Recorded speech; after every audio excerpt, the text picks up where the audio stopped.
Well, hello again. It's been quite a long time since I've done a book review. The last time I spoke, I did mention I was going to review this one, The Golden Dawn Sourcebook by Darcy Kuntz. This was actually published in, I think, the first edition. Yes, this is the first edition. It was published in 1996, so it's been out for quite some time.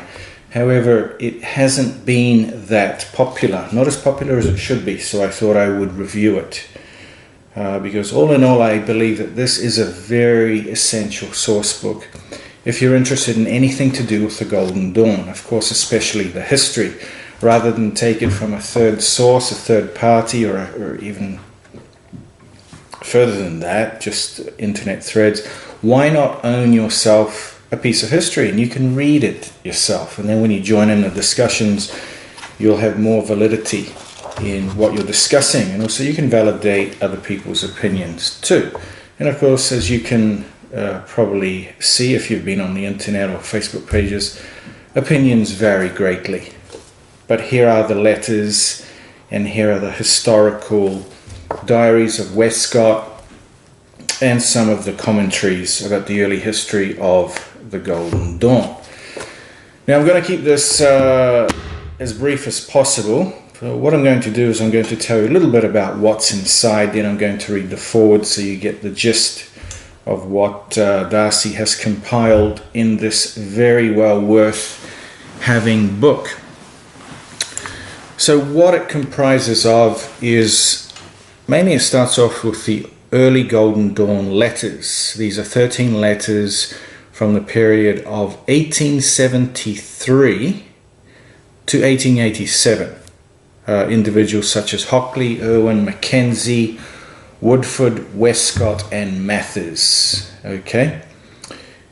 Then it moves on to the early Westcott diary, which is very interesting, and that is it's kind of brief. The year is from February 1886 to November 26, 1887.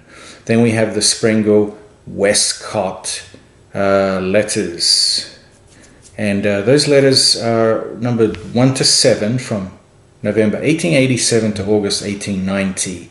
Okay, so these are the famous Springle Westcott letters. Were they forgeries? Were they authentic? Whatever. We could get into that, but it's a long discussion. If you've read the what's it called, the cipher manuscript, Poke Runyon published his work on that. Darcy also published his version of that. You'd come to your own conclusion about that. Okay. Then it moves into the historical lecture by Westcott, V.H. Sapere Aude, which is Westcott's magical motto. And this was penned in between 1888 and 1889. Then we have the very interesting commentaries on the early history of the order by Francis King, Gerald Suster, of course Alec Howell. He's a little bit controversial, but some things he's spot on, so it's well worth reading. And also Richard Kaczynski makes an appearance. He has an article in here which is quite well done. Then it moves on to the public Golden Dawn letters, the later Golden Dawn letters, and the published histories of the Golden Dawn. So there's quite a lot in here to read. And it's, for the first time, it's been compiled from various sources, various contributors into one volume. Let me read the foreword. Okay, so the Golden Dawn Sourcebook is a reference guide to aid in the historical study of the creation, foundation, and growth of the Hermetic Order of the Golden Dawn. This book contains what I feel are the important letters and articles which traverse the history of the order. A number of these letters and articles are now collected in one source for the first time.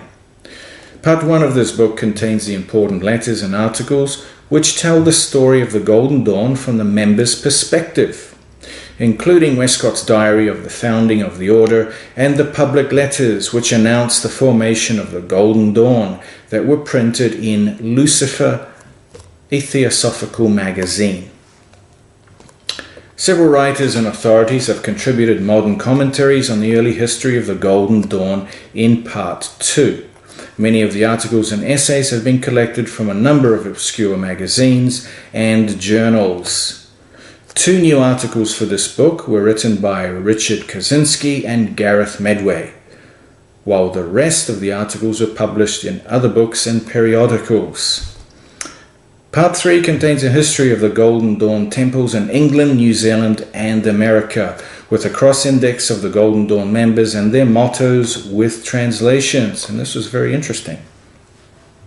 Any additions or corrections to the cross-index are welcome and can be sent to me in care of the publisher. Throughout the book you will find my notes and comments enclosed within square brackets, and quite often these commentaries are very interesting to read. So he did a good thing there by adding his opinion and research throughout the book. The bibliography to this book has been issued as Volume 4 in the Golden Dawn Study Series, entitled The Golden Dawn Sourceworks, a Bibliography, which was published in 1996.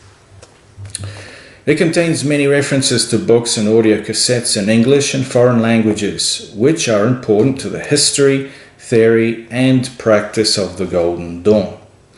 There have been many different spellings of the Hermetic Order of the Golden Dawn in Hebrew, but the official spelling in the cipher manuscript in Kuntz, the complete Golden Dawn cipher manuscript, published in 1996, pages 38 to 39, is, and if you can see it, if not, I can't really read it to you. The Hebrew name of the Golden Dawn in the cipher manuscript of the Golden Dawn, 1974, page 16, incorrectly translates BQR as BQD. Most authors translate the name into English as Society of the Shining Light of the Dawn, but Sholem translates the name as Lodge of the Aurora Seed in From Berlin to Jerusalem, published in 1980, page 133. The various published versions of the Hebrew name of the Golden Dawn are as follows, and it's quite extensive. Okay, so final thoughts. This book is essential, like I said, if you're interested or you're a practitioner of the, I was going to say Hermetic Order of the Golden Dawn, but now there are many variations. So let's just call it the Golden Dawn tradition. Okay, I found it very interesting, and by reading the entire context, I also disproved some fallacies that are on the internet. So it was well worth reading, well worth having. So take a look at Darcy Kuntz's Golden Dawn Study Series. You can find it on his website. You can find him on Facebook as well. Okay? Alright, so that is my brief review of this book. Once again, it is a very good resource. I thoroughly recommend it. So if you have the money, I think it retails at around under $20, $19.95. It's well worth the investment. Okay, so that's all from me for today, or I should say for this evening, and I shall see you again shortly, I hope. Okay, so have a great evening if you're in this part of the world, or if you're in the other part of the world, good morning to you. Okay, take care. Thanks.